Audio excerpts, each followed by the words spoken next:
Hello guys, welcome to my YouTube channel Mousumi lifestyle. তোমাদের সবাইকে স্বাগতম। তোমরা যারা যারা এই ভিডিওটা দেখছো প্লিজ লাইক ও কমেন্ট করে আমার পাশে থাকবেন আর সাবস্ক্রাইব করতে ভুলো না যেন।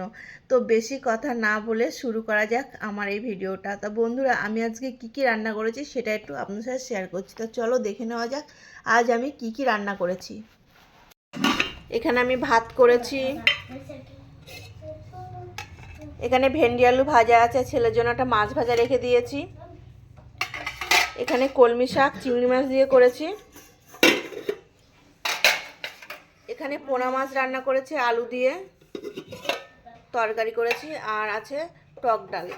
তো বন্ধুরা, আজ আমার দুপুরে এইটুকু মেনু। আপনারা কে কী রান্না করেছেন কমেন্ট করে জানাবেন, কিন্তু প্লিজ একটা কমেন্ট করবেন যাতে আমি আপনাদের পরিবারে গিয়ে ঘুরে আসতে পারি। আর যারা এখনও আমার চ্যানেলটা সাবস্ক্রাইব করেননি প্লিজ একটা সাবস্ক্রাইব করে আমার পাশে থাকবেন। আমিও আপনাদের পাশে থাকতে চাই। সবাইকে শুভ দুপুরে অনেক অনেক ভালোবাসা রইল। সবাইকে টাটা।